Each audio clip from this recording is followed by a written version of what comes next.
You'll find the power controller underneath the driver's seat. You can switch between using the vehicle battery or the leisure battery, but you only really want to use the leisure battery. There's separate switches to turn on the lighting circuits and water pump. Both of these need turning on to use the various devices in the camper van. Always remember to switch off the battery when you leave the van, as even leaving devices on standby can drain it.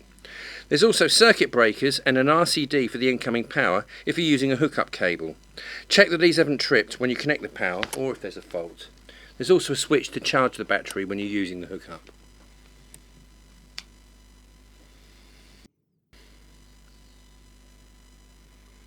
The battery needs to be turned on to use the rear view camera and the stereo, but always remember to turn the battery off when you leave the van, or these devices can drain the battery. You have to hold and depress the on button to turn the stereo on, and you can connect it to your phone if you press the Bluetooth icon at the top right hand side of the screen.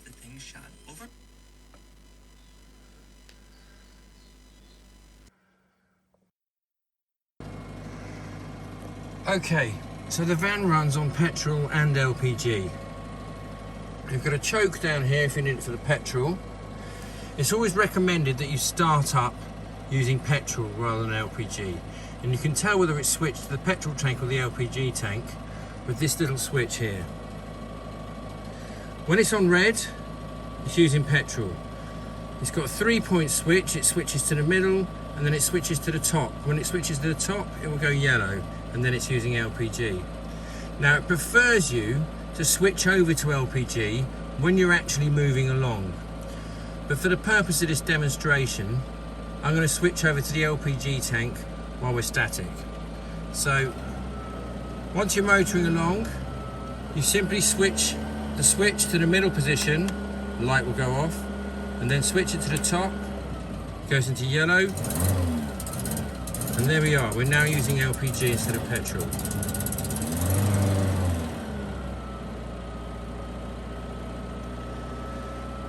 It's a similar process to switch back, and you'll be able to tell when the LPG tank is running low because you'll start to lose power. You switch back in exactly the same way, first to the middle and then back onto the red. And remember, it's usually better to start up in petrol. However, if you turn off the engine whilst you're in LPG mode and then switch it back to petrol, it might take you a couple of goes to get it started in petrol because it's still got LPG flooded in it. So it might take you a couple of goes to get it going again. And there we are. Shouldn't have any issues with either of them. You should get between 180 and 220 miles out of the LPG tank. And obviously it's a lot more economic. It's about half the price of petrol.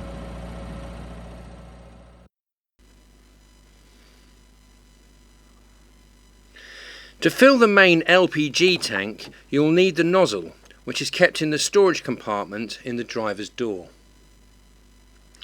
The filling valve is just to the left of the driver's door, above the exhaust. You need to unscrew the cap and screw in the nozzle. Make sure it's nice and firm.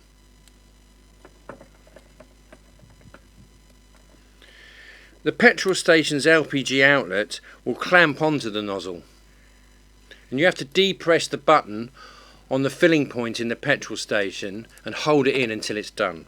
Always replace the LPG nozzle back in the driver's door storage compartment after use so that you don't lose it.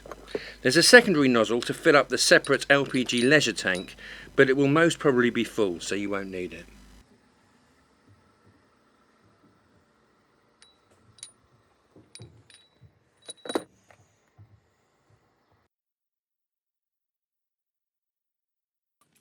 In order to use the leisure gas appliances, you'll need to turn on the leisure gas tank. This is kept in an external compartment next to the driver's door.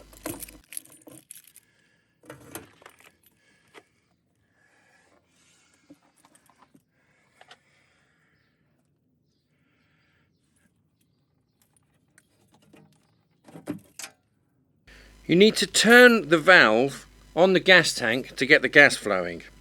Remember, you must turn this off before you start travelling again. You must never drive with any of the gas appliances still being used. This compartment also houses the power hookup cable if you're using mains power in a campsite.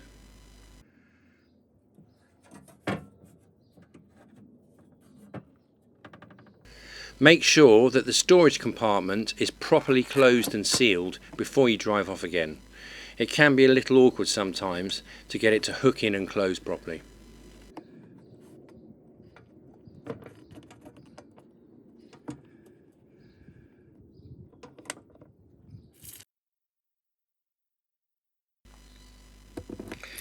You'll find the handle to wind out the awning in the cupboard housing the main LPG fuel cylinder, which again is to the left of the driver's side door.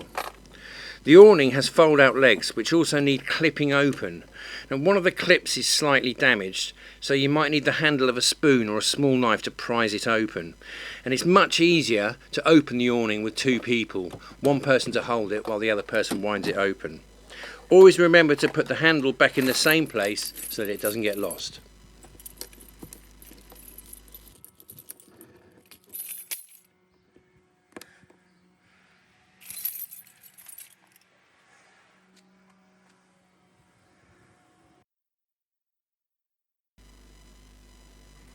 The inlet to fill the water tank is on the outside of the passenger side of the van. Unscrew the cap and fill it up with the hose. You'll find the hose stored underneath the passenger bench seat on the driver's side, next to the back door.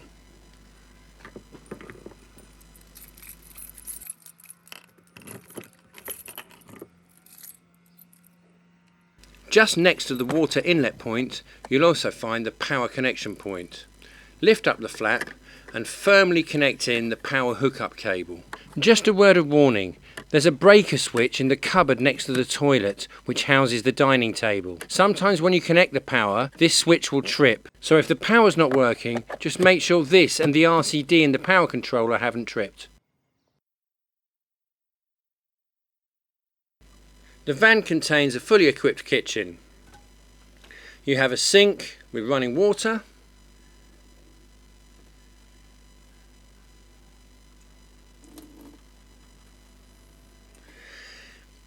next to that you have two gas hobs,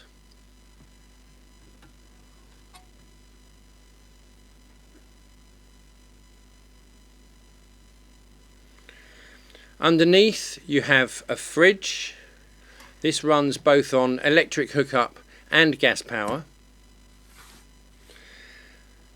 a gas grill and a gas oven, both of which need lighting at the back manually.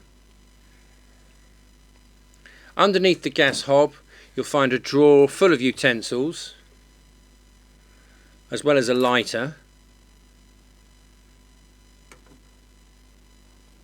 Above the sink and the hob you'll find cupboards containing all of your kitchen equipment.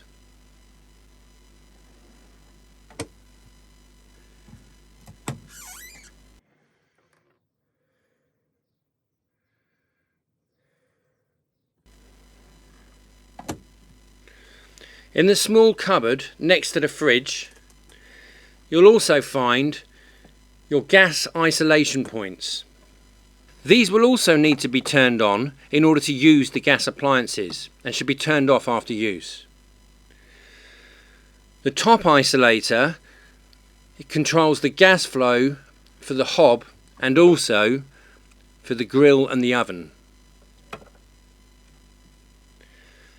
The second isolator is in order to use the fridge on gas if you don't have a power hookup.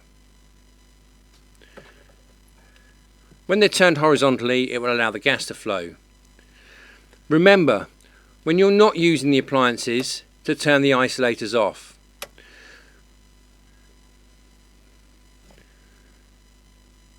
The fridge can be powered by gas when you don't have an electricity hookup. Simply turn to the gas symbol on the left hand side and then use the right hand dial to ignite the gas. It will probably take a few goes because you need to draw some gas through the pipeline. and you'll probably hear it when it finally ignites. When it has ignited, you'll see in the little window to the left that the red dial moves slowly over to the green side of the window. This is showing you that the gas is actually on and it's fully operational.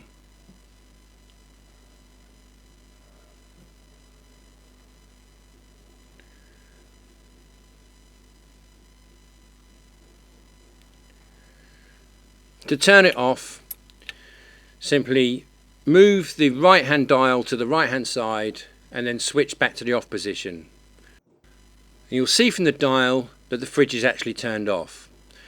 There are carbon monoxide detectors in the van, but it's not recommended that you sleep in the van with the gas fridge on, so turn it off when you go to bed.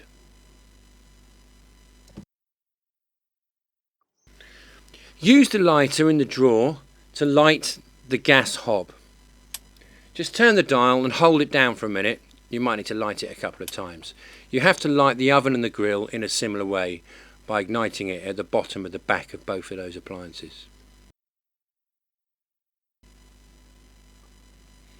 As well as the double bed above the cab, there's a fold-out double bed in the back of the van. In order to construct it, simply take off all of the cushions and put them aside.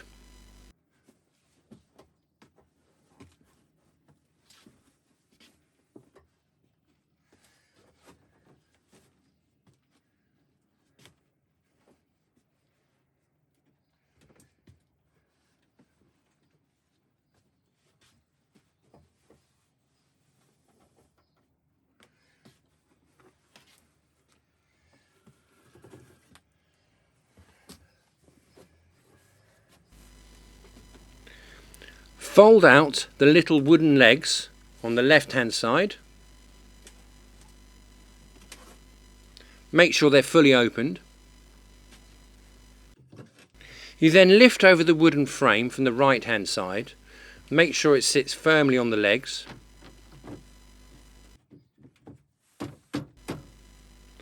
And then lift over the small wooden flap from the opposite side to complete the bed base. You then just replace all of the cushions. They will all fit together nicely to make a king-sized double bed.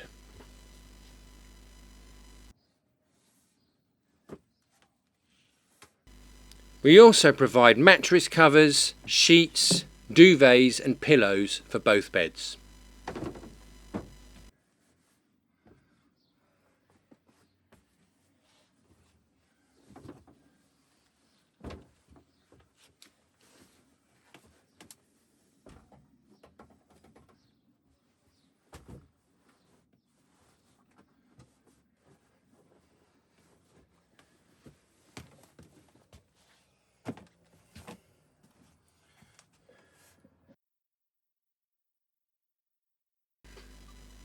The little ladder to access the top bunk is also used as a guard to prevent anything being stored up there from falling out whilst you're driving along. Simply pull the ladder out of its housing and twist the top hooks and then hook it over as shown.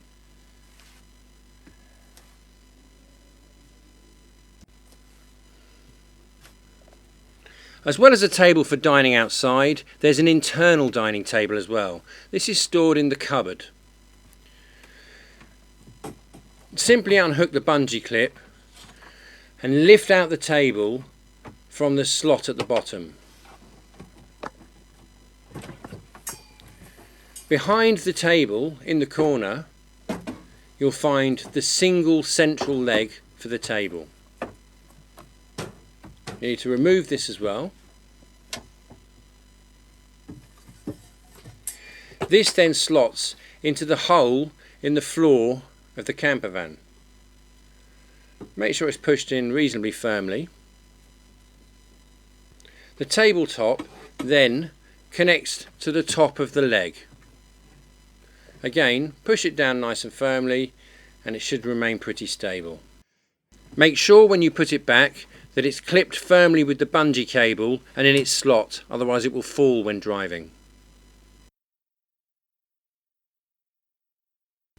The camper van bathroom contains a shower, a wash basin and a toilet.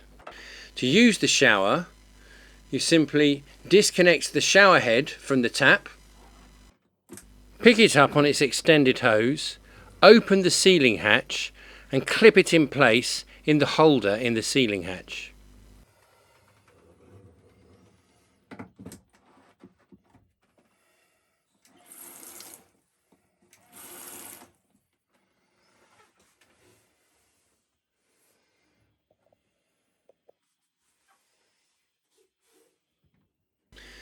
In order to use the toilet, you first of all have to slide open the cover which is covering the tank underneath the toilet.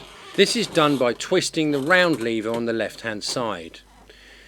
This same lever has a button on the top of it to flush the toilet when you've finished.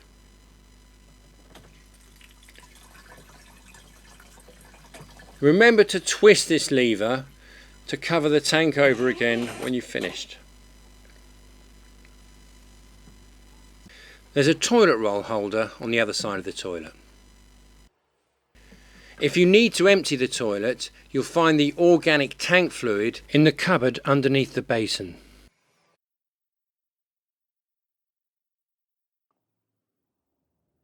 You'll find the remote control to turn on the TV in the cupboard above the television. In order to use the TV, you'll have to turn on the power supply as well as the power supply for the aerial on the roof of the van. TV power supply is on the black button, the external aerial is on the top switch. You must remember to turn both of these switches back off after you've finished using the TV or before you leave the camper van, because they both have a tendency to drain the battery. Simply switch the television on by using the big red button on the remote control. It should be ready tuned.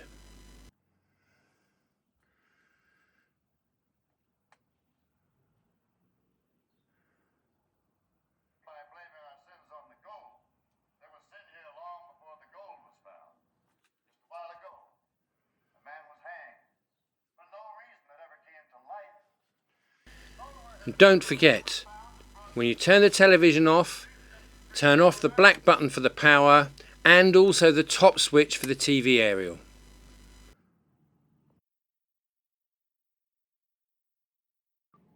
The camper van is fitted with a solar panel. There's a solar charge controller on the side of the cupboard, and by the back door on the black panel there's 12-volt power supplies, as well as USB power supplies, USB Type-C power supplies, and a standard cigarette lighter style car power point, 12 volts. Remember to turn the switch off when you're not using the power.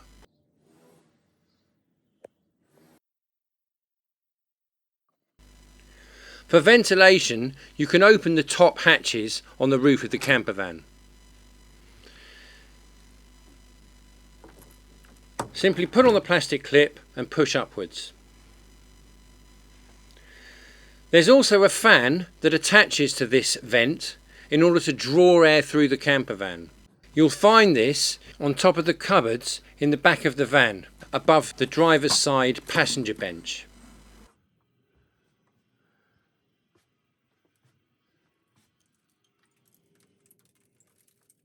The fan clips onto the housings around the roof vent.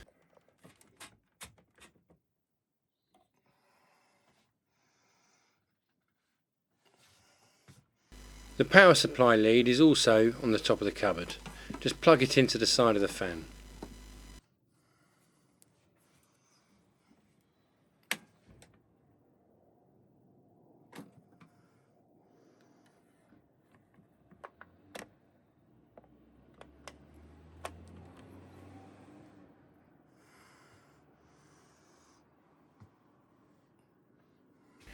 You'll find the button to operate the fan on the side facing towards the kitchen.